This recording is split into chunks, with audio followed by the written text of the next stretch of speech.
Listening to Coffee with Kenobi, you are, with Dan Z and Corey Clubb, the podcast you're looking for. This is, yes. For an entire generation, people have experienced Star Wars the only way it's been possible, on the TV screen. But if you've only seen it this way, you haven't seen it at all. This is the podcast you're looking for. We've been waiting for you. The force is strong here, even stronger than the coffee. This is Jim Hill of Jim Hill Media. And Len Testa of TouringPlanes.com and WDW Today. And you're listening to Coffee with Kenobi with Dan Z and Corey Clubb. This is the podcast you're looking for.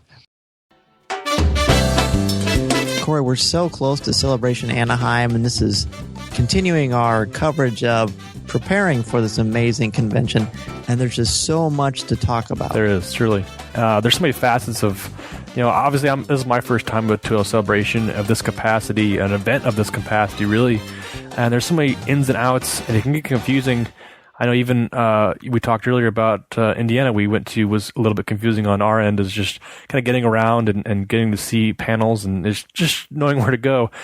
So certainly it's hard to get that thing straight. This is a topic that is so big that we had to have experts from the Disney community to join us, Jim Hill and Len Testa. Jim is a blogger, podcaster, a theme park historian, and a Disney enthusiast whose podcast, The Disney Dish with Jim Hill, is a must-listen for Disney aficionados. Len Testa is the co-author of the unofficial guide to Walt Disney World, Disneyland, and is responsible for TouringPlanes.com. He joins Jim Hill on the aforementioned Disney Dish podcast and can be found each week on the popular WDW Today podcast. A huge welcome to Jim Hill and Len Testa. Thanks for having us. Yeah, thank you. Absolutely. Well, guys, your podcasts are incredible sources of information for Disney, and this was a perfect, especially leading into Celebration Anaheim. So if you could, tell us about the history of the connection between Lucasfilm and Disney, particularly with the theme parks. Wait, Jim's going to start talking. It's Tuesday at 9 p.m. That's a long. Go ahead. Yes. Oh. No, it's true. It's a lengthy story. I'm going to try to do the Reader's Digest version, but long story short, the Walt Disney Company in the late 1980s really found itself trailing what was going on in the film industry at that time. I mean, Walt had been dead for almost 15 years at this point, and Disney kept looking at Star Wars and what Spielberg was up to, and it's like, we should do that. And which is how we ended up with films like The Black Hole, and they're exactly like a Spielberg movie. Well, but that was the problem. That was how Disney looked at it. I mean, it was just this sort of, well, they have special effects, we should do that. In fact, I think one of the scariest things that came out of this period, and I swear to God, this is a real project. In fact, Starlog actually wrote about this as the follow-up. It was something that was going to be done in the wake of the Black Hole and Tron, but it was Snowstar. And, this was how Disney was going to horn in on the Star Wars action. They were basically going to tell the story of Snow White, only set it in space, and that when Snow White was getting away from the evil queen, she ended up on an asteroid where there were 7 little droids mining that came to protect. I mean, seriously, this is how innovative they were during this period, which was not very. My God, if you could make the droids Jewish, this would be a great Mel Brooks film. Funny, they don't look Jewish. Yeah. I just you just feel bad because in fact there's kind of a famous story during this period where Spielberg really wanted to make a movie for Disney, and he actually brought E.T. to the studio, and it actually broke down over the fact that Spielberg likes to have those that participate with him on a film have a cut of the action. So it was like, well, I'd like to bring John Williams on board to handle the score. And, and it was just one of these things. No, we don't do that here at Disney. In fact, we'll handle all that. And Spielberg just sort of kind of is like, okay, I'm going to take this someplace else. So, eventually you had people like Tony Baxter and God love him. It's sort of the leader of the next gen of Imagineers who, finally got through to management and were like, look, we're not making movies that we can base theme park attractions around anymore.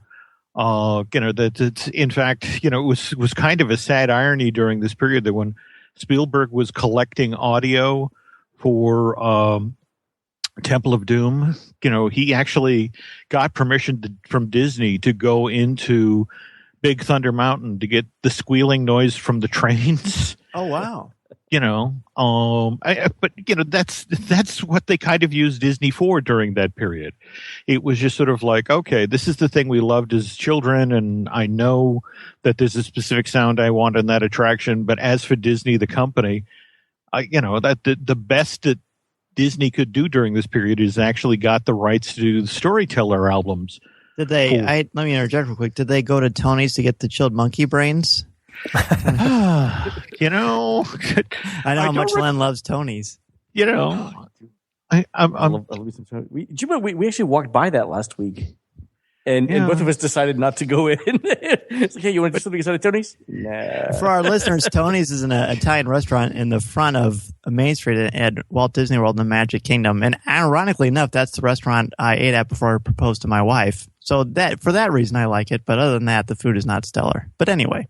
Well, and now you've got me wondering, Len Lural updated the menus. Did they have chilled monkey brains this time around? I don't think so, unless it was on the Disney dining plan and I somehow missed it. On the, I know they have lots of gluten-free offerings. Yeah, but that's what it is for the gluten-free people. There you go. Well, anyway, I mean, so Tony gets through to Ron Miller, and Ron Miller reaches out personally to George Lucas. And they actually have this dinner. I want to say this is 81, 82, something in that time frame. At the Disney Family Winery, the Silverado Winery, and it turns out that Lucas is this huge Disney geek. I mean, he proudly talked about how his family went on the second day the park was open. I mean, the day, not July 17th, 55. They were there on the 18th. The first day was open to the public. And they'd go year after year as a family. So George knew Disney parks inside out. And he was actually thrilled with the idea that his characters could possibly go to Disney and, into the parks and live there. And, then to jump ahead here, 82 is the year that Disney opens Epcot. And that turns out to be this huge drag on the company, both financially and the fact that it wasn't meeting attendance expectations. And by the time 84 rolls around, Ron Miller is out and Michael Eisner is in. But Michael Eisner and George Lucas and Steven Spielberg, if you know your Lucasfilm history, have a history. I mean, when George and Michael, when George and Steven were trying to find some studio to make Raiders, they were walking it around to everybody in town. But again, they wanted this much better deal than anyone was willing to offer. And only Eisner was willing, who was then in charge of Paramount, was willing to cut the deal. And so Eisner heard that they'd had these conversations with Lucas and, immediately starts going through back channels and talking with George. And what's kind of interesting during this period, we weren't talking about the Star Tours vehicles or anything like that. They were actually envisioning an interactive coaster where, as you were going up the load hill, basically these holograms of Obi-Wan Kenobi and Darth Vader would appear, and everybody riding on the coaster would get to pick, whether they wanted to do the dark side or to go with the Force. And depending on how the roller coaster, everyone on the roller coaster voted, that's the track you took, or those are the effects you saw. In fact, it's kind of interesting, Len. We were talking just last week or thereabouts about that track switch that was used that makes that change in 6 seconds on Expedition Everest. Yeah. This is that track switch. This is the first place it was developed for. Oh, really? That was it? Yeah, but I mean, you're talking, this idea came up in 30 years ago. Yeah, and it took them 20 plus years to finally use it. Wow. Anyway, in a hurry. Wow. I know, right? Well, that's the weird thing about Disney is that sometimes, for example, if you know the parks, the Buzz Lightyear Space Ranger spin attraction where you go through with the guns and shoot the interactive targets, as far back as 76, 77, in Disneyland Backstage, as it's magazine they do for the cast members, the Imagineers mentioned that they were working on the Little Green Men ride. And, they described it to a T that, you're in an Omni-movie, you're moving through this building, you've got your ray gun, you're shooting at aliens. And in the end, they decided not to make it because they didn't have an IP they could build it around. And it took till 95, 96 till Toy Story was made by Pixar that finally, here's Buzz Lightyear, here's a character you can build it around. And speaking of that sort of thinking, somebody you really probably want to reach out to at some point to talk to is Mark Eads. He's a former Imagineer. He's actually now a beat reporter for the Orange County Register. But it turns out Mark spearheaded the Star Tours project. Wow, cool. And but again, to sort of backfill here, Disney had discovered simulator. The technology, the stuff that at that time was used to train aircraft pilots. And, Mark actually flew over to England to check this technology out. And it was really cool, but it was just one of these things, what could we use this for? Eventually they sort of thought that, okay, so if we take this from a thing where it's something that one pilot can sit in or 3 and 4 people for a jetliner, and then bump it out to a room of, 30 or 40 people, what could we do then? And, just about this time, here comes, Eisner, in 85, signs the deal with Lucas. They begin casting around for an idea, and Mark comes through the door with the simulator technology. And it's just sort of like, look at this. Couldn't we do something with this, with the Star Wars universe? And Lucas was such a, that I know, living in this post-prequel age that, that people sometimes aren't as kind to George as they should be. But George actually came up with, honestly, my favorite moment out of the original Star Tours, which was, how you got on board that thing and then, it left the station and you had the feeling that you were still on your classic Disney attraction. You were on something that had tracks. In fact, it deliberately moved like it was a tracked vehicle. And then suddenly, you went into the wrong hangar and you're free falling and you're moving through the air. George came up with that. George was like, let's trick them. Let's do the first, 20, 30 seconds, just mimic the movements of a classic track vehicle and then blow their mind by, just making it realize immediately, this is not any ride like you've ever been on before. Great. Yeah, just you bring up a good point with that. It's such a fun ride. We were there recently last year with my family and had a blast on that ride. But there's a lot of speculation out there. A lot of folks talking about what's going to happen, coming up with Disney and Lucasfilm merging here. And we won't spoil too much around here on this podcast as far as films go. But with Disney, we kind of make an exception. Mm-hmm. So what kinds of additional presents do you guys think that Star Wars might have in the Disney theme parks? Jeez. Well, Len, you can tell them the 2 magic words. The 2 magic words. I hope they are Millennium and Falcon. Yes. Actually, sadly, they're blue milk. Yeah. Oh, yeah. So, sorry. All right. This is what it's going to come down to. You guys have often, I'm sure, on this podcast, talked about what the retail and restaurant opportunities were on the Death Star prior and the commode. Exactly right.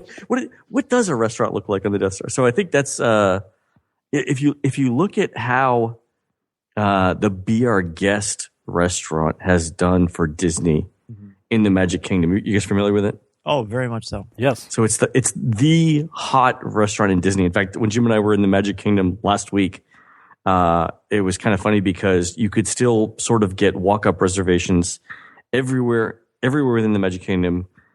Cinderella's Royal Table had just sold out that day, but you couldn't get a reservation for Be Our Guest within 6 months. So it's so far ahead of everything else in terms of demand. It's crazy. And so what Disney's realized is two things. One, if you build a destination restaurant, they will come. Oh, yes. And two, they woefully underestimated the capacity or underbuilt Be Our Guest. Because was it, Jim, like 550 people? And that's only for lunch and breakfast. It shrinks to what is it, 337 because they use the Rose Room for prep for table service. So the upshot of it is an average day in the Magic Kingdom has 51,000 guests, 52,000. That's average. And on a good day, if everyone's hustling through at lunch, nobody's chewing their food too long, nobody's ordering too many desserts or whatever, having that second cup of coffee, they might be able to serve somewhere around 2,500 people for lunch, which means that 1 in 20 people who are in the Magic Kingdom could actually get through for lunch on a very good day. So 5% of the park could get into the hottest restaurant in Walt Disney World. And I don't think they want to make the same mistake at the studios. So, I think not only are attractions and story going to be integral to whatever Disney does with Star Wars in the studios, but the dining has to be on par with what they do with Be Our Guest. But the downside of it is and Jim and I were talking about this last week. Other than the blue milk, there's really not a whole lot about food, as far as we can tell, in the stories, right? Right. Very, very. There are some naming of food, but that comes much later, not really in the films. And it's not like Harry Potter. When Harry Potter was when Universal was building Harry Potter, Jim has this great story about how somebody actually flipped through every page of every book looking for every possible reference to food. And because Harry was in a school, I guess it was a little bit easier for them to integrate it in. But every brand name of food that was mentioned in Potter is somewhere. Oh, yes. In Diagon Alley. Well, butterbeer alone, my goodness. Yeah. Well, Jim, how much did they make on butterbeer? Enough to pay for the land? Yeah, that butterbeer, the original financials for the Wizarding World of Hogsmeade were that they were looking to recover everything they'd spent on building the land in the return on investment of 3 to 5 years. They got it all back in 5 months. And that, seriously, about 70% of that was on the back of $10 glasses of butterbeer. My gosh. Wow. Now, so understanding that, here's Disney, going with a fine-tooth comb through all of the Star Wars movies, looking for definitive meat. and here's the thing: they've come up with two restaurants. They have the Mos Eisley Cantina and Dex's Diner. Oh boy! And that's it. I mean, it's one of these things that that in fact they've. I'm sure you've heard about the surveys they've sent out to Star Wars fans looking for what people want. And they really do want Mos Eisley and they want the Cantina experience. But after that, it was like looking for that food opportunity or that memorable food item. And again, everybody's like, well, I remember the milk at Art Baru, and it's just like, but they're not going to do our idea, Jim. And that's the thing that's killing me. Oh, and what might that be, Len? Uncle Owen's barbecue pit. Oh, I actually, honest to God, guys, I have a shirt made that says that. Oh, goodness, that's the graphic and everything. I will send you a picture of it. Yes. Okay. What? Too soon? What? Too soon? Yeah. Well, the large family listens to the show, or they used to until that joke. Oh, that's great. But yeah, so I wouldn't be surprised if J.J. Abrams in his notes for the script is like, and where did they eat breakfast before this scene? And is it possible for someone to be eating some sort of trail mix or something? Couldn't we have this discussion about the ways of the Force over some pancakes? Well, honestly, in the way they've themed some of the restaurants, particularly at Animal Kingdom, really all they need to do is slap something Star Wars related, and people will go in droves. I really do agree with you, though. The Cantina's got to be, that's the main draw. I mean, I'd love to do an episode of Coffee with Kenobi from the Cantina. That'd be amazing. Could you imagine? Well, that supposedly is phase one. That it, in fact, has to be. In fact, if you know Disney Hollywood Studios at all. Oh yeah, I used to work there. Okay, so you're familiar then with Echo Lake and how you've got Gertie the dinosaur, very, and Min and Bill's on the other side. That's gone. In fact, your quick interjection, your very first show that I heard between the two of you was when you took everybody through when it was called the Studios or MGM Studios. That was a great show. But anyway, thank you. But yeah, what they're looking to do is sort of create one continuous Star Wars experience from when you walk up Hollywood Boulevard and reach that first intersection, and they've got Hollywood and Dine there and Indiana Jones stunt show in the distance, but Mos Eisley is there, and then just sort of this street continues all the way back to Star Tours. The adventure continues, and understanding that not everybody is looking for the same sort of thing. So, for example, there's an X-wing spinner, much in the style of the classic Dumbo, only in this case there'll be an up and a down, and a device that allows you to open the wings. Sure. They're looking to move what is it, the Jedi Academy indoors into the old Sounds Dangerous space, mostly because, as you know, that'd be nice. Well, there's nothing really going on there that's consistent. Anyway. More to the point, though, that from having worked at the studios that those lovely light Central Florida rains. Yes. That will drop $1,200 of water and shut down everything. So if that goes indoors, at least you don't lose your outdoor shows. Oh yeah. And that thing isn't that one of the most popular things to do at the studios anyway? Oh my God, it's very competitive to get your kids in. Yes. Yeah, ours got rained out last year, so we had to do something indoors. Yeah. So there you go. This is exactly how they're looking to address that.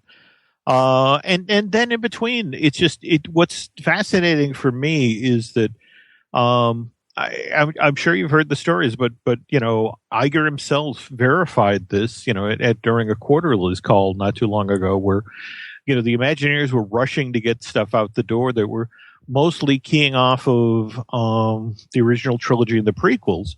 And Iger was kind of, now wait a minute, we're making new films, we're doing, Star Wars Rebels. Let's take a look at this stuff and see what else we can fold in.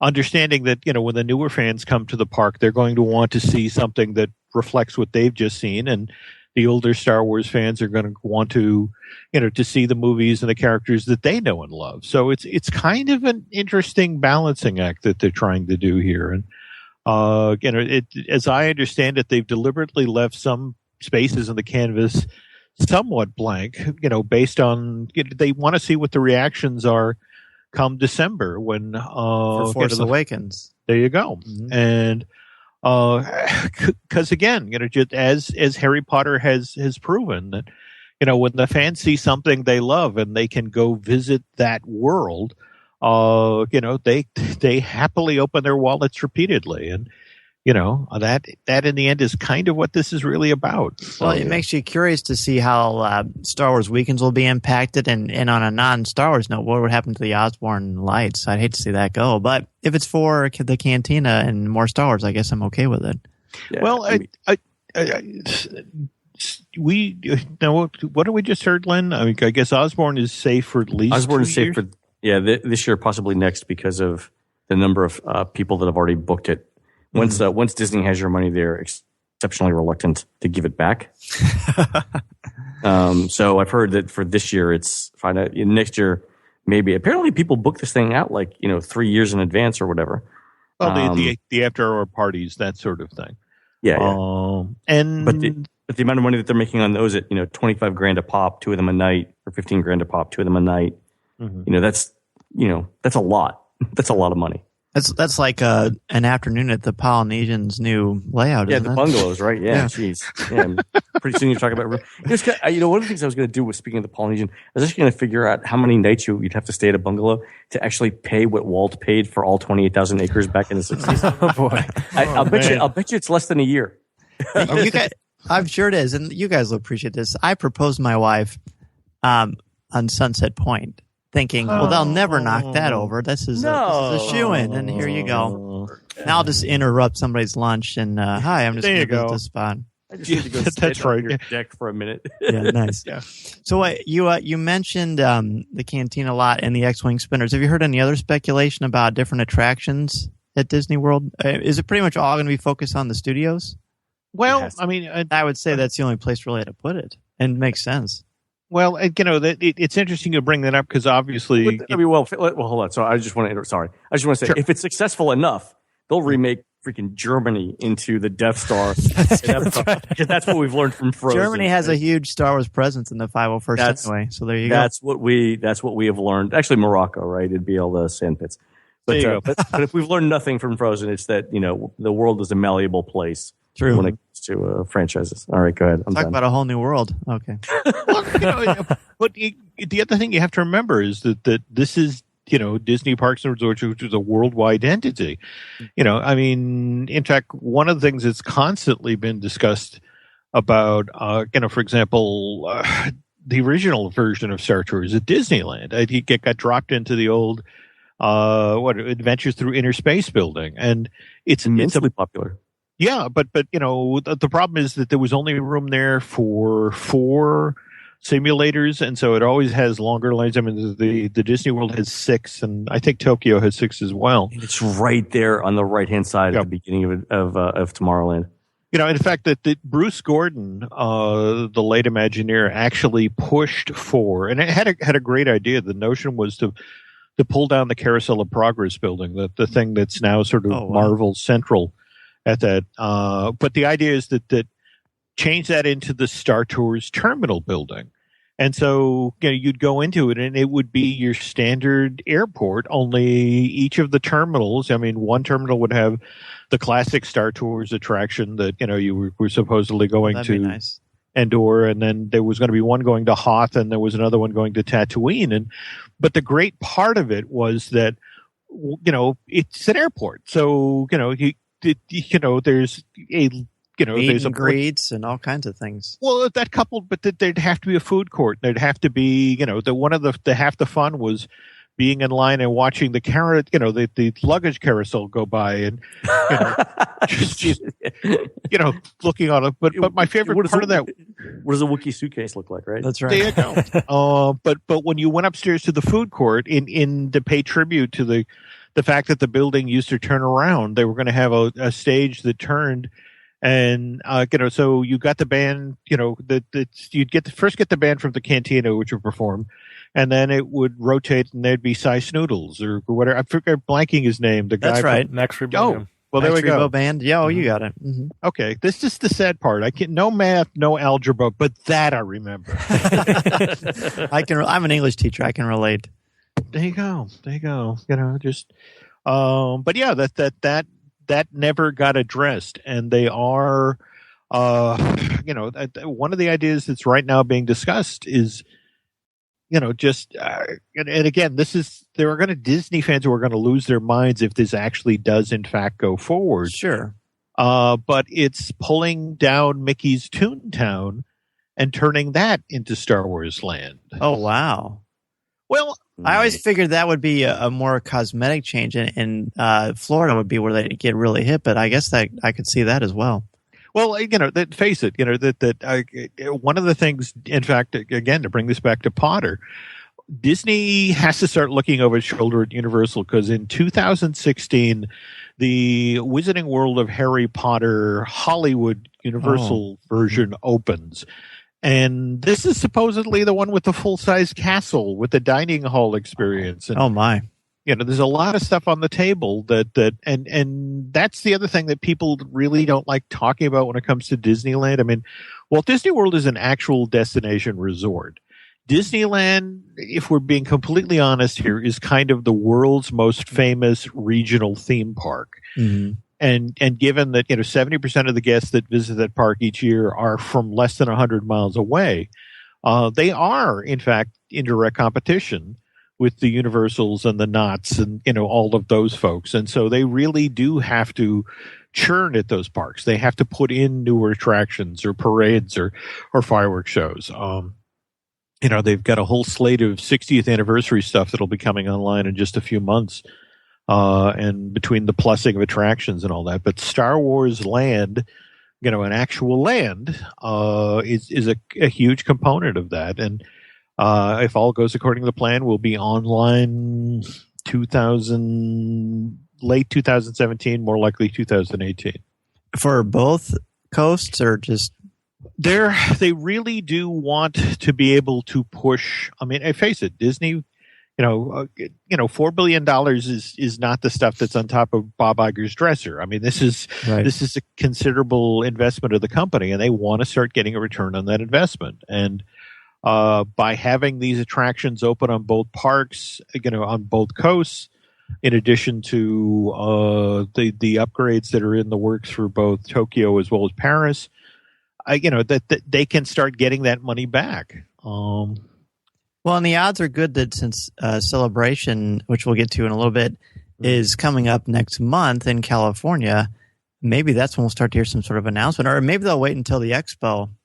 I'm actually hearing it's a 1-2 punch. You got those folks who go to the Star Wars Celebration in Anaheim, and they're going to you're going to get the first real look at this. It's Iger and supposedly Kathleen Kennedy on stage together who will, Kathleen's very hands-on about all this stuff. Well, we know JJ and Kathleen are kicking it off at 10 o'clock on Thursday, the 16th of April. So, yeah, I keep an eye on the schedule for, something that both Iger and Kathleen are going to be there for together. Wow. I think Kathleen and JJ are mostly there to show folks a good chunk of the film and to get you all super excited. But this is, face it, this is, Disney has other things they want to reveal at this event. And you guys will get the first indications of the size and the scope and the scale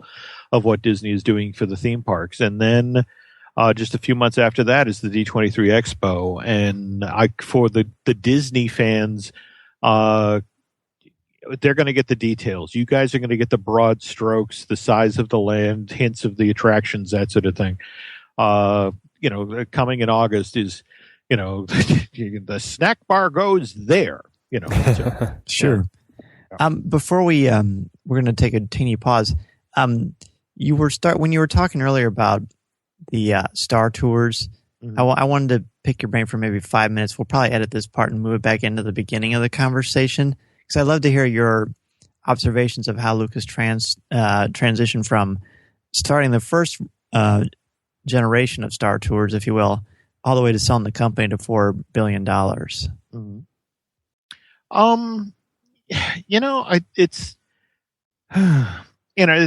It's kind of a complex history with George. In fact, there's kind of an infamous story. I don't know if you guys heard about when they were going to be doing the pod race update for the attraction. This was about 99 or thereabouts, and it was strictly, in fact, George had reached out when they were making Phantom Menace and to Imagineering and said, "You need to see what we're working on here. I think we've just come up with the greatest Star Tours, idea that's ever been." And, the Imagineers come up to San Rafael, take a look and go to Skywalker Ranch and look at the boards and and everybody agrees wow, this is killer. And so they actually put together this entire scenario where, it's the sort of classic Star Tours. You get in your vehicle, you accidentally end up at Tatooine and you get directed into the pits. But there was this great moment where they were going to break the fourth wall where, sort of a roof hatch was going to open up and, a droid was going to lean in and start talking, to at this point, it was still the Rex droid rather than C-3PO. Sure. And as you're watching on the monitor, you realize that, they are outfitting, our Star Tours vehicle with racing pods. But the pilot, Rex isn't flashing on this at all. And so he goes to leave, and suddenly he's actually in the middle of the race. And it was this wonderful 3.5 minute long thing. And they started developing it. And then George decided to take his family on vacation, and they went to Walt Disney World. And God help us, he went to go see Indiana Jones during a time when, frankly, Disney wasn't taking all that great care of the Epic Stunt Spectacular. It was looking kind of tattered, and a lot of effects weren't working. And George came back from that vacation furious because, the whole notion was that I entrusted my characters to you. I wanted them to be evergreen, to live on past when, I'm in control of them. And to come and see what a shambles Indiana Jones is I don't think I want to proceed with this pod race update of Star Tours. And he shuts the project down. And that sort of frosty relationship between Disney and Lucasfilms lasts till Michael Eisner leaves in 2006. And it's Iger who reestablished contact and spent a lot of money updating, Star Tours and Indiana Jones, any place that George could possibly go see it. And, George revisited it on another family vacation, saw that things had changed, and, reopened the conversation that's actually how we got, Star Tours, The Adventure Continues. And it's I think the thing that fascinates me is the notion of, here's, the morning of, they're doing the grand opening. What was it, May 20th, 2011, and George and Iger are having breakfast together in the Brown Derby. And, that's right. And Iger just sort of broaches the idea, and Lucas basically says, I'm not ready, but if I were, I'd love to have it, be at Disney, particularly the Disney company that's now run by you, that's doing such a great job with Pixar and with Marvel. And in a lot of ways, that's one of the only reasons that Lucasfilm ended at Disney, is that he saw that Iger had actually become hands-off and respectful of what Pixar and Marvel were doing, and thought that, okay, so, a Lucasfilm at Disney could have that exact same deal. That's fascinating, and in a way, Indiana Jones was somewhat responsible. Yeah, no, and but the other part of the story is that I'm sure that was everyone was waiting for that shoe to drop. That that why was it just Star Wars, and clearly George owned part of Indiana Jones, and why wasn't that mentioned? And there was another whole protracted negotiation that they had to go through before they finally cleared the rights to Indiana Jones. And that involved conversations with Spielberg and Paramount. And in fact, the irony is that they actually had to undo a lot of Michael Eisner's handiwork to finally get Indiana Jones out of the clutches of Paramount. But Michael had written a really great contract, or had Paramount's legal department put together an amazing document that, gave them virtually every right on the planet. And in fact, they've still retained all of those films going forward. Disney can make new Indiana Jones films, but, the first four still remain property of Paramount and Spielberg and Lucas. We talked earlier, too, a little bit about Celebration and things going on in Anaheim this coming April. Pretty soon here, we're getting excited.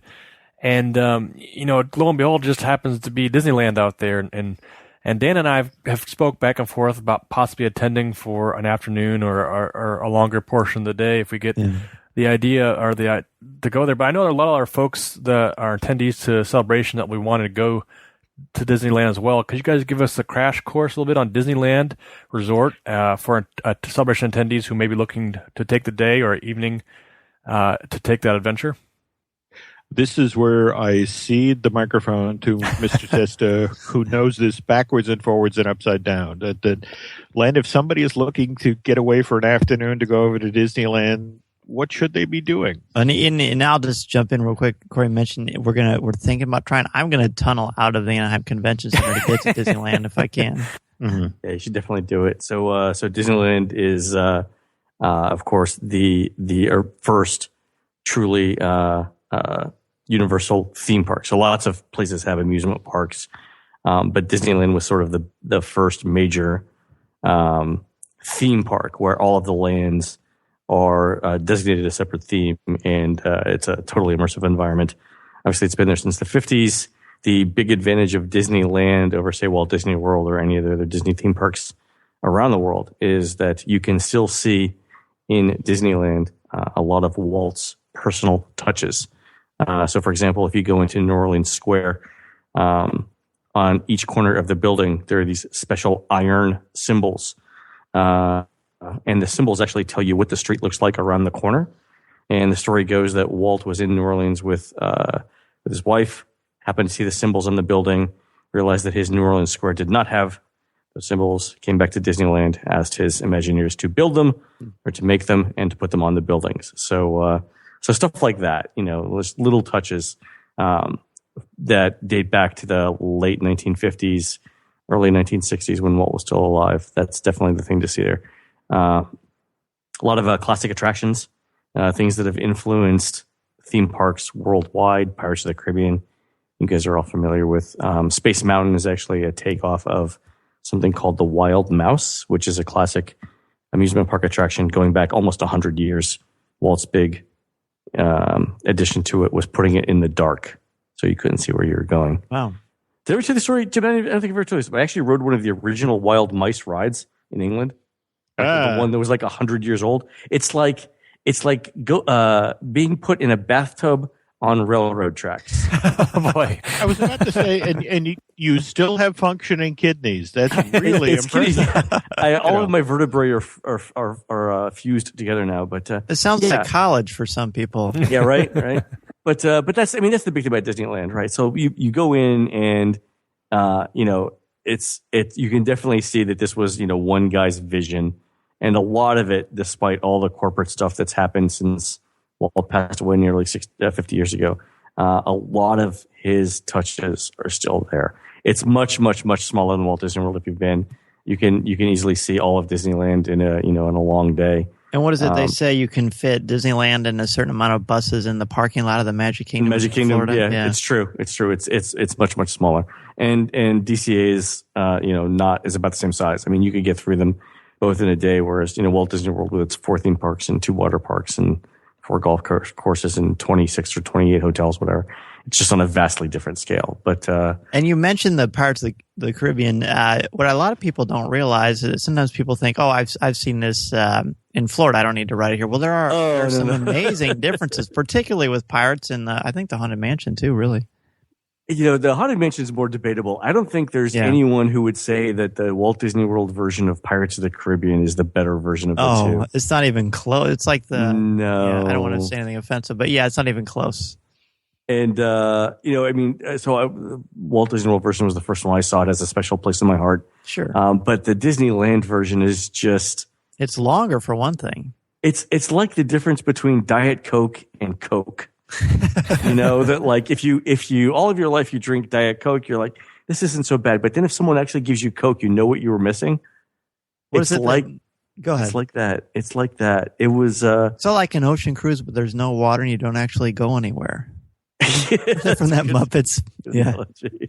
Yeah. And then the funny thing is too, in Paris, it's actually a better Pirates of the Caribbean than in Walt Disney World as well. Wow. It's different, but yeah. When it comes to the Haunted Mansion, I kind of do prefer the Walt Disney World version, but I understand how people could like different ones. I actually like the Walt Disney World version of Space Mountain better too. Oh, yes. So what's the facades though? Like even like the building for It's a Small World is gorgeous.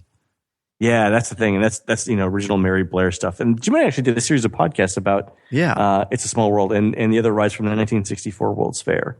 But a lot of that stuff still lives on in Disneyland. I mean, Carousel of Progress, well, that's in Disney World now, but same idea. And well, heck, Mr. Toad. Mr. Toad is what I mean. How many amusement park rides are there that you end up going through hell? And the funny thing was, I told my daughter this, because we went through it one time. And I'm like, we go through it and I get off the ride. I'm like, did you notice anything strange about that? She's like, no. Like, you didn't notice going through hell in it? That he dies and it goes to hell. And then we actually had to go back and rewrite it. And now it's one of her favorite rides. Ironic. Well, honestly, if you've ever been through the line for Toy Story Mania with two hungry teenagers, that's kind of like going through hell too. Yeah, exactly. Yeah. You have my sympathy. And there's also some drops on Pirates in California that's fairly significant. I mean, it's not like Space Splash Mountain or anything, but it's still fun. It is, and I like how you go up the waterfall to get off of it in Disneyland too. That's kind of neat. I still periodically go back and I look at when there's nothing to watch on TV. I'll go back and look at YouTube videos of home movies that people took in the 50s and 60s. Oh, that's fantastic! Oh my god, it's just the whole country was filled with optimism. Walt's building out his dream, and Jim and I actually were talking about this on a podcast a couple weeks ago, and it was, if Walt had lived 10 more years, the Epcot that we got would have been vastly different than the Epcot that was built after his death. Now, it might have bankrupted the company. I mean, it could have been a failure, but it would have been different, and that's sort of one of the regrettable things. Now, here's something that go ahead. No, please. I was going to say, our listeners, a lot of them, of course, are very familiar with the Disney parks.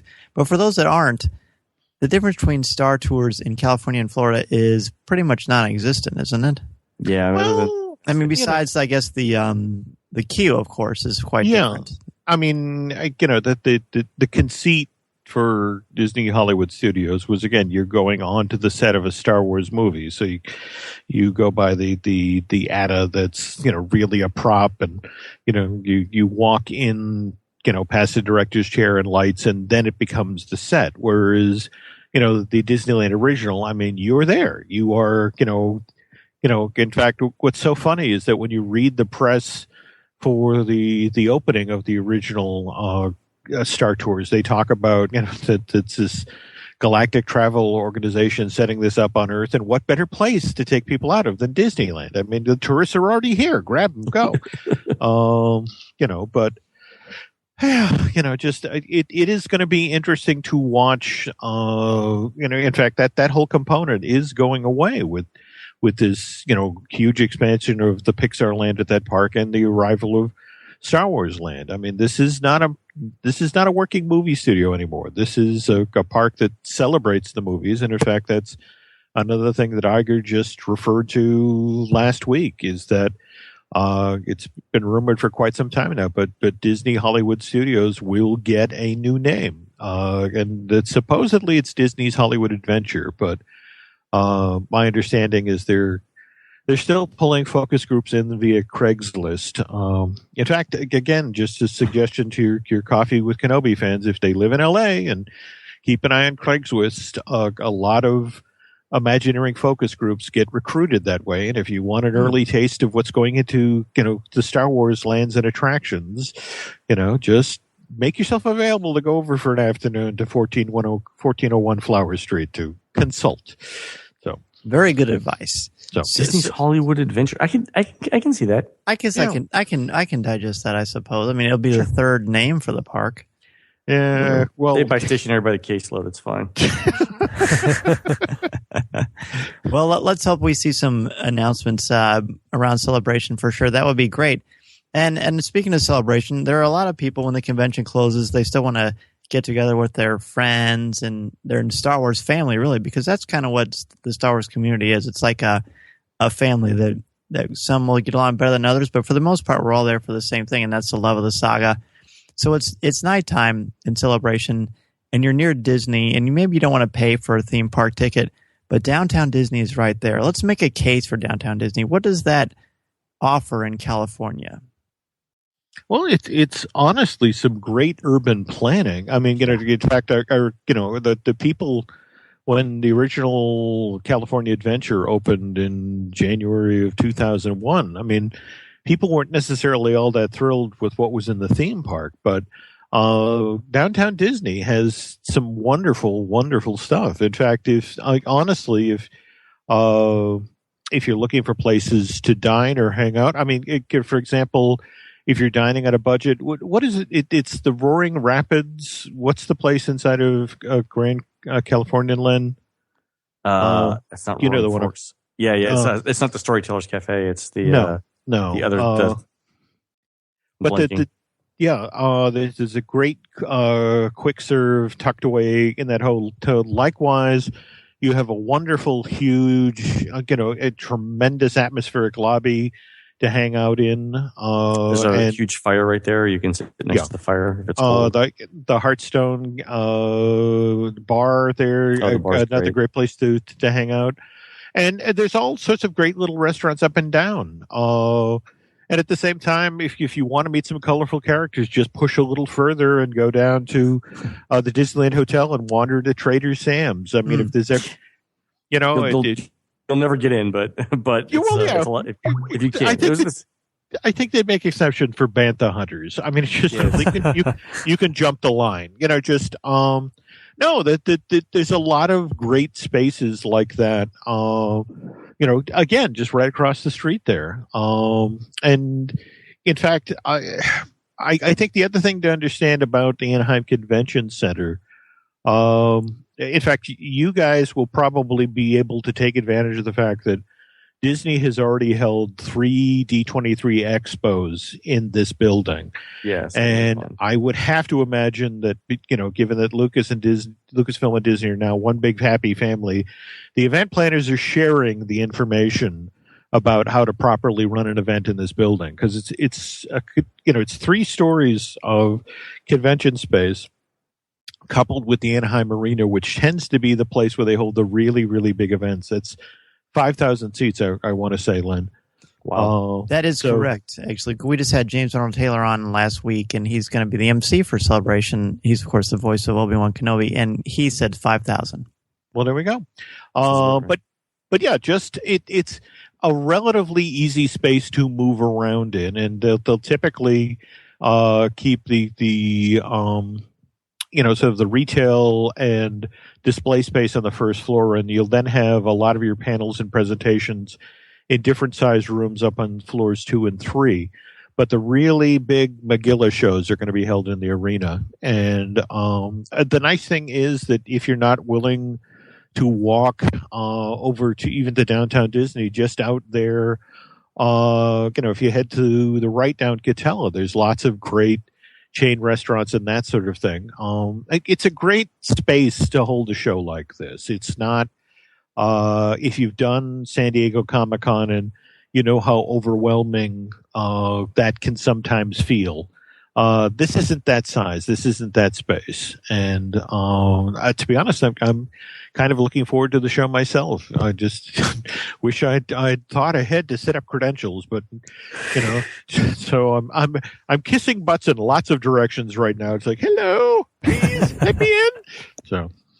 Well, very good. I'm glad you brought that up. The Anaheim Convention Center. It's my first time being there. Dan, I believe it's yours as well. Just experiencing the center itself, and you talked about it having 2 different floors. I didn't know that to begin with. Is there anything else you guys can kind of explain on as far as what guests can expect from the center, and like tips maybe how to get around, the best ways to move maybe through the center itself, or possibly drop in and get food? How does it work when conventions are in town and parking too? Really? Yeah, parking. Well, too. Actually, this is the luckiest thing about the setup for the Anaheim Convention Center. Actually, there is a Disneyland satellite parking lot. This is the Toy Story lot that honestly, you park the car and it's just a straight shot, maybe an eighth to a quarter of a mile from the parking lot straight into the convention facility. It's definitely walking distance. Yeah. Wow. Do be aware though that again, It's the classic some busy streets. Yeah. You're crossing some busy streets, coupled with the fact that this is Disneyland overflow parking. But I'm assuming anyone who's going to the con is arriving early and staying late, so this really isn't going to be an issue. So it's not like Frogger, right? Exactly. Yeah. Well, that's just be aware that somebody might be just standing in the street with a large spatula. Just. Anyone else think about George Costanza when he said Frogger? If you're coming from somewhere else, you can also use the Anaheim Rapid Transit, the ART. Oh, that's an excellent point. I think it's like $1.50, something like that. But it goes all around to the major hotels in the area. It's got tons of stops, circles by Disneyland, circles by the convention center. It's a really, really inexpensive transportation, and you won't need to drive or park or anything like that.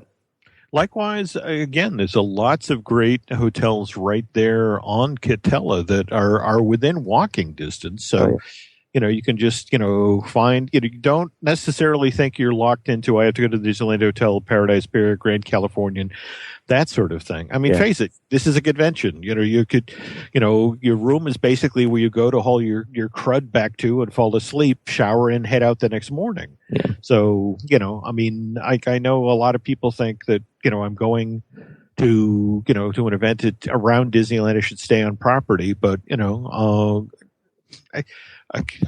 this is a horrible thing to say at Disney, but save your money, because you're going to spend it at the convention anyway. That's right. But yeah, just get yourself a hotel room out there on the Strip, and you could walk to the hotel or to the convention center. And, but yeah, it's a very, I've been to a number of events there. I've done all three of the D23 expos there. It's a relatively easy to navigate, friendly convention center, which I know sounds strange.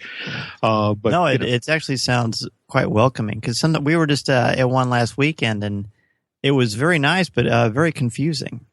Well, I think the thing that always worries me about convention centers is when you can hear the Minotaur behind you.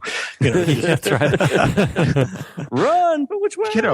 That's the thing. And this isn't that space. It's that that this is a convention center that kind of learned the hard way, how to be a successful convention center, and did an amazing redo and expansion about 10 years ago. And in fact, is part of the Disney Garden District that grew up with DCA.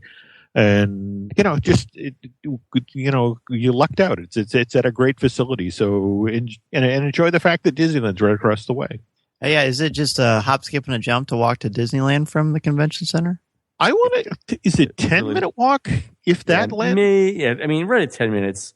It's not a bad walk at all, though. I don't know that I want to do it at 3:00 in the morning, but because of the traffic, is kind of weird at that hour, but absolutely fine. Sure. Yeah, but again, again, part of this DCA thing, the entire neighborhood around Disneyland, which used to be pretty sketchy, is now this lovely, lush garden district that they share this sort of common language of pathways and walkways, and it's easy to navigate, and more to the point, just look at the place where the fireworks are going off and head in that direction. That'll be the theme park. So very good. Well, guys, you can see your coffee's getting low, and we still need to ask you your 5 questions. So we want to give you an opportunity to sort of talk about projects and things that are going on in your worlds that our listeners can look forward to.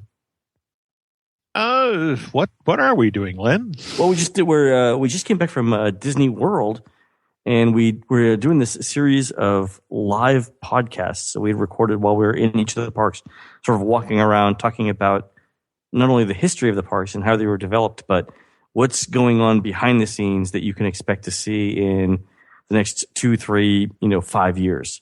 So those are over on disneydish.bandcamp.com. And we'll put a link to that in our show notes for sure. I appreciate it. And you can get some of our older episodes there too. In fact, some of the older episodes on there are ones we did in 2011, 2012, where we started talking about this little film Disney was doing. What was the original title, Jim? The Ice Queen? Oh, yeah. Something involving a Hans Christian Andersen story. Oh, I've heard of this.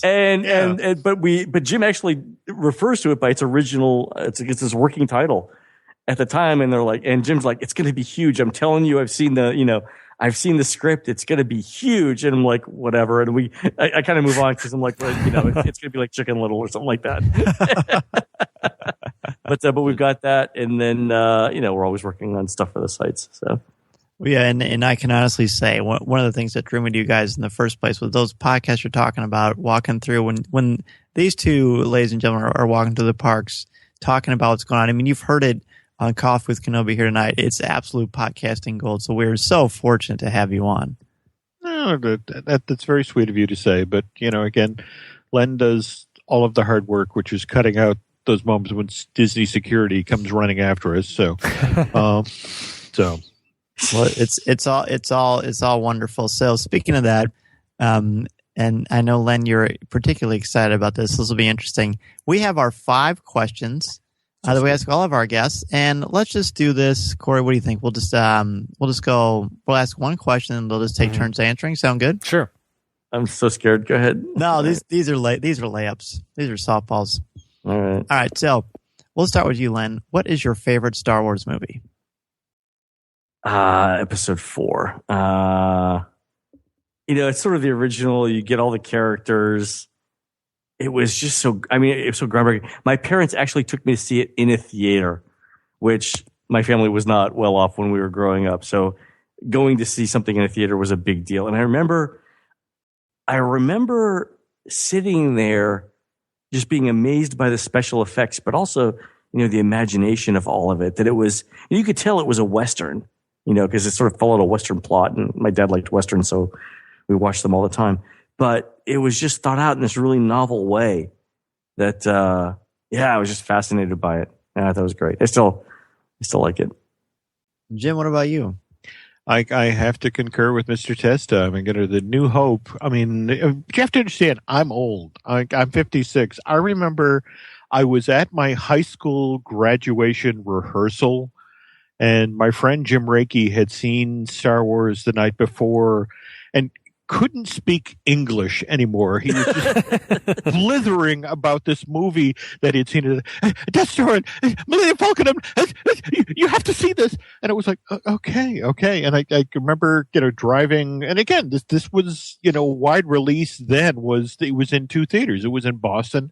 It was in Worcester, Massachusetts. And I actually had to wait a week or 2 because you could never get tickets to Worcester until it finally opened in Framingham, Mass, and getting to see it. And for me, I think my favorite moment out of the films was that moment when the Millennium Falcon comes diving out of the sun. And it's just because the first time you saw that, you didn't know what was going to happen.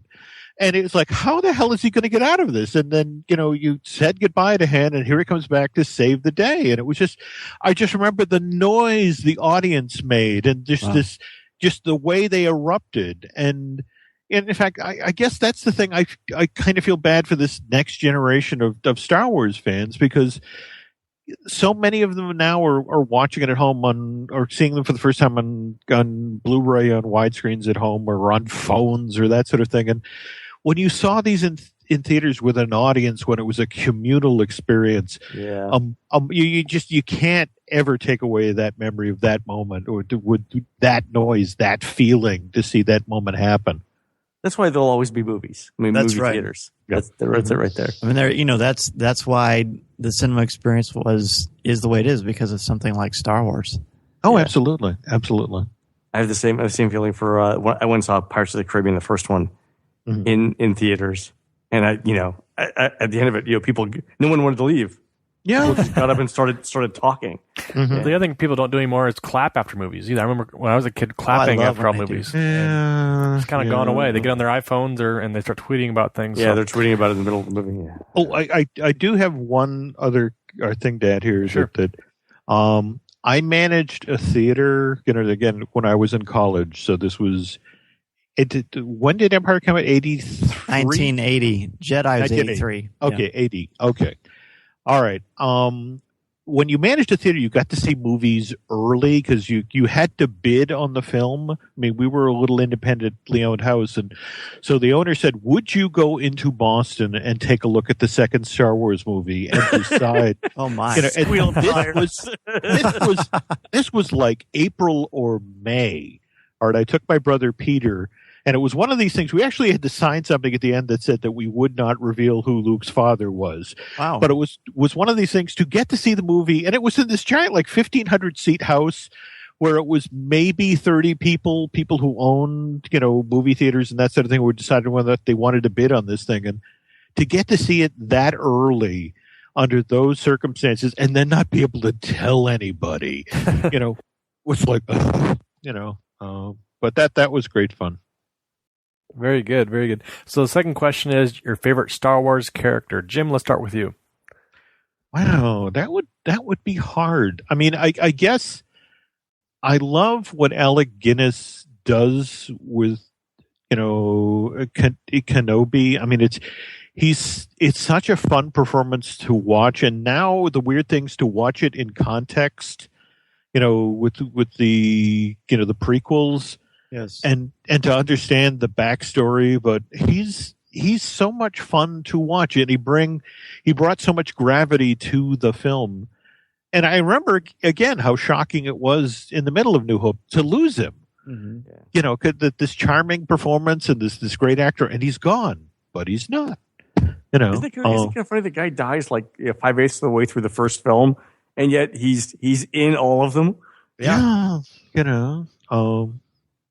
And you, Len, who's for you? I was thinking Kenobi as well, but I was going to compare him to the sort of the Samuel L. Jackson. Mm-hmm. Because Samuel L. Jackson sort of has this sort of deep mentoring advisor role. Yes. In the films too, but it's not the same as like Alec Guinness. It's you can tell Alec Guinness has a different depth. Right. He probably doesn't have the same saying on his wallet that Samuel Jackson does. Which is, I can't say it on the air. Okay, all right. If you've seen Pulp Fiction, I have seen. Let's just say he's a bad, you know what? Oh, is that it? That's what I was going to guess it was. Yes. I was going get these snakes off my Millennium Falcon. That's right.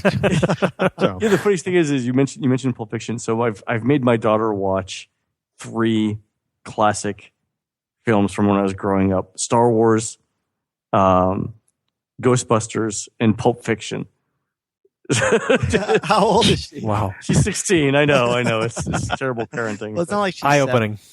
Yeah, I know, right? Yeah, well, that's when she was 5, but she never looked at a needle the same way. Yeah, I know, right? So, what is your favorite line of dialogue or film moment? Well, let's go back to you.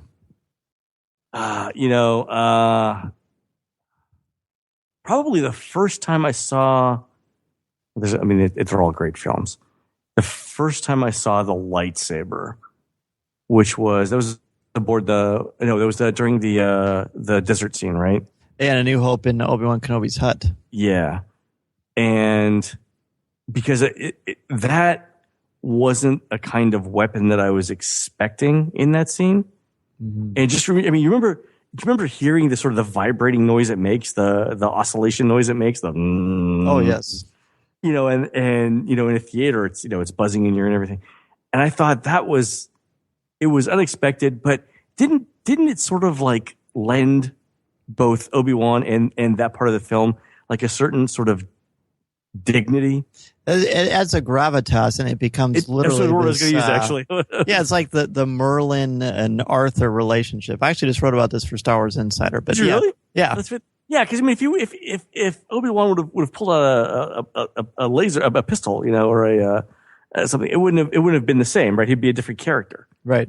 And I thought that was such a nice touch. And Lucas got that from you get it from the Seven Samurai? Was it the Kurosawa film? Mm-hmm. That's one of the many. Yes.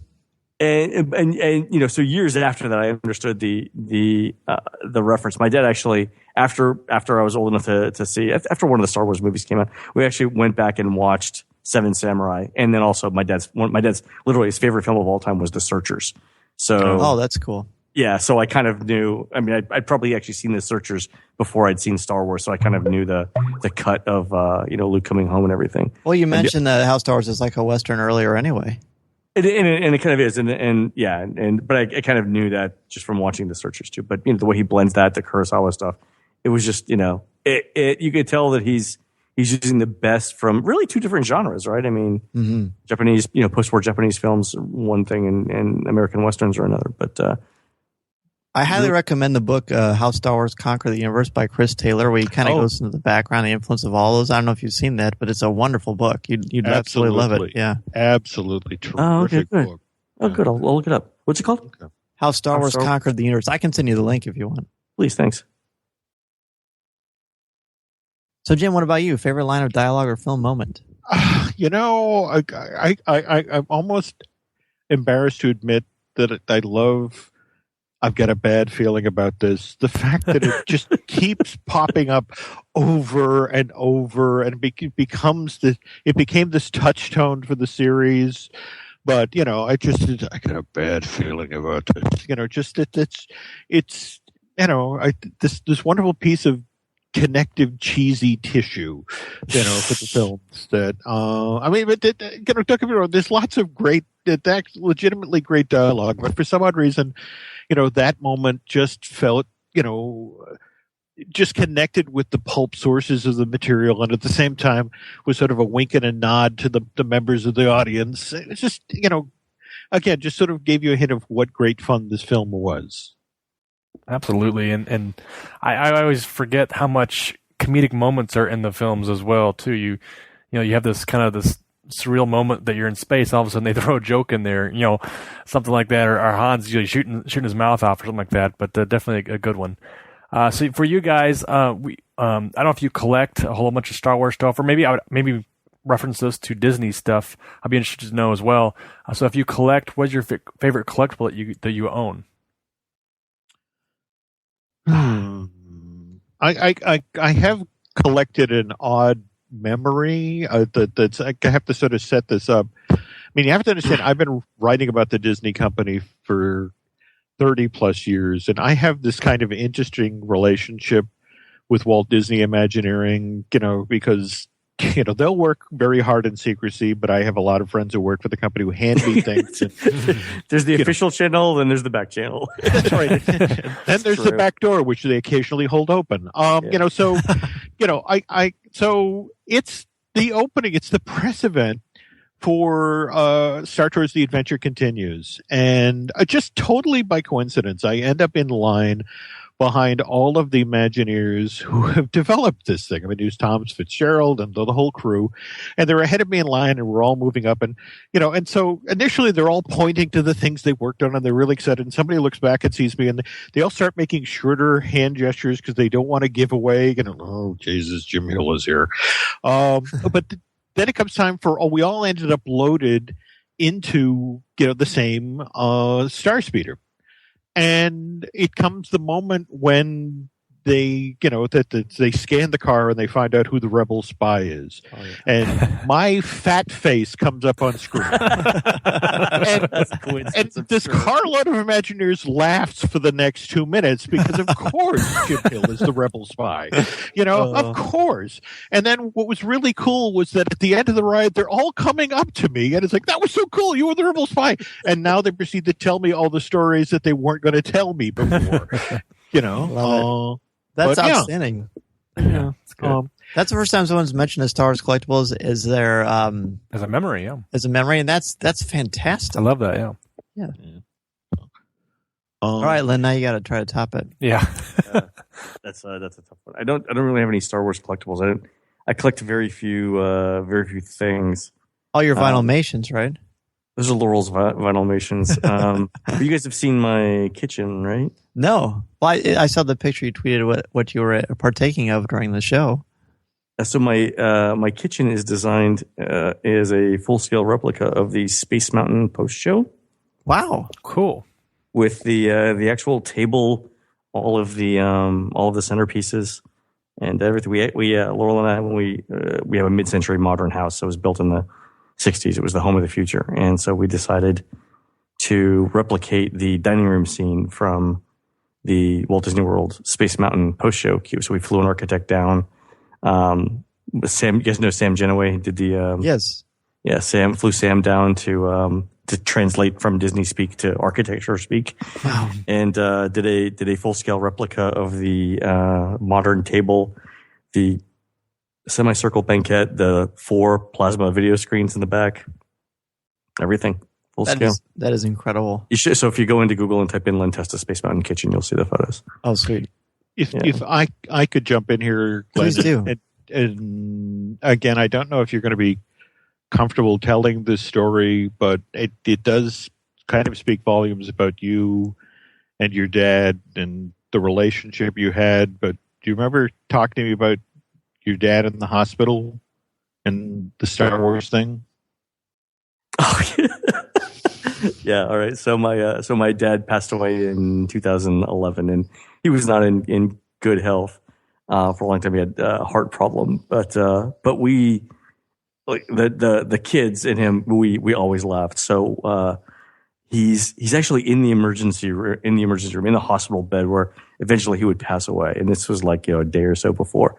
And we know things are serious, but we're trying to make light of it. So. He's got this oxygen mask on. He's breathing. His breathing is very labored. And after you're there for 8 hours, you start to get a little punchy. And this may sound terrible to you, but trust me, everyone laughed, including my dad. But I said, Dad, can you do me a favor with the mask on? And he said, yeah. Can you say, Luke, I'm your father? And he did. It was the funniest damn thing. He was breathing like. It was kind of like Don Corleone doing it, but one of the best memories that I have of that's sort of like how I would remember him. That's great. That's wow. Great. Yeah, look, thank you, Jim, for remembering that. Well, and God bless your dad for having the levity. I know, right? Right to do that anyway. That was funny. I remember Well, that. it's almost like you've answered our next question before I've even asked it, because the last question we ask for this set is, what particular messages or themes about the Star Wars saga resonate or speak to you? They get a little more thinky as we move along. Yeah, so I'm not saying I believe the entire mythology or anything, but do I think that maybe there might possibly actually be a thing called the Force, that exists somehow that maybe makes us do good? After a couple of drinks, I can kind of see my way to sort of acknowledging that. More like the notion of, finding a rationale in the universe and trying to be the best version of you because of it. Yeah, that's actually. Well, you put a lot of thought into that, way more than I have. Yeah, that's actually a good way of putting it. I can kind of see my way to that. I will say that again, when this film came out in the 70s, and you have to understand that this is post-Watergate, post-Vietnam. It was an incredibly cynical, demoralizing time. And to have, I think that's honestly one of the reasons why people latched on to Star Wars the way they did. Just that the notion of the Force, that there might be some element of good, out there in the universe. It just, in a distinctly bad time, that was something people really latched onto, and it's been interesting to watch that resonate for are we really coming up on 40 years? Yeah, 1977. Ouch. So old. So crazy. Well, guys, so much incredible fun talking about this. I could sit here and listen to you both talk about this for hours, and the good news is that people have the option to do that by downloading all the great things that are going on from Jim Hill Media and, of course, Len, your work at WDW Today. How can listeners get in touch with either of you if they want to ask you a question or just say hello? Jim. That's I think both of us are eminently reachable. You can throw a line to Jim at jimhillmedia.com, and Len, you're I think that's one of the things we try to do with the Disney Dish podcast is we're taking requests now that we're, how many shows now? 70? 75. Plus the ones that I have in the can that I haven't, probably at 80 right now. Yeah. But it just that we love having people ask us about history or stories that we haven't thought to do and go that way. So, we're very reachable. We're very open. just write anything in the back of a $20 bill and we're there. Cheap too. I got it. I'm stealing from Click and Clack. I'm a bad person. And one of them is dead, Jim. One of them is dead. I'm really a bad person. So. Well, it was a fantastic conversation. We thank you so much for being guests on Coffee with Kenobi, and we'd love to, of course, speak with you in the future, and we hope that we'll get to see you at Celebration. Oh, well, absolutely would. I'd love to come back. I know Len would, and again, if somebody wants to hold open a door at Celebration, I'm there. Just back door at the convention center. Well, maybe we'll cosplay, and I'll be Luke, and you can be Yoda, and just hop in the backpack, and we'll just there you go. Okay. Wow, you're going to be wearing a truss. You have seen the pictures, right? Maybe I'm just saying. I'm blanking his name, the fat one. Jabba? There we go. All right, just maybe just push me in as a slug. Okay, so. I guess that means I'll be the monkey. Ah, well, I'm Princess Leia, so this is not going well right now. Okay, okay, and wrap it up. Okay. Chewie, get us out of here!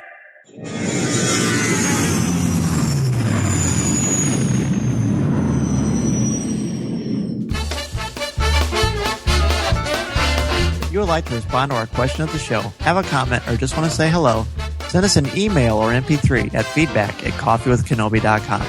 Or if you have a specific question or comment for either of us individually, email us at danz@coffeewithkenobi.com or coryc@coffeewithkenobi.com, or visit us at coffeewithkenobi.com and click on the Contact Us section, or comment on one of the stories featured on the site. If you enjoy the show, please write a review in iTunes or Stitcher. You can also like the show on Facebook at facebook.com/coffeewithkenobi, as well as keep up to date at our Twitter feed at Coffee with Kenobi. You can also find us on Tumblr at coffeewithkenobi.tumblr.com. If you enjoy the jazz music, the album is Eye to Eye by Steve Torak. Give the evacuation code signal. This podcast is not endorsed by the Walt Disney Company or Lucasfilm Limited. It is intended for entertainment and informational purposes only. The official Star Wars website can be found at www.starwars.com. Star Wars, all names, sounds, and any other Star Wars-related items are registered trademarks and or copyrights of Disney and their respective trademark and copyright holders. All original content of this podcast is the intellectual property of Coffee with Kenobi unless otherwise indicated. This is the podcast you're looking for. There's no one here. Move along. Move along.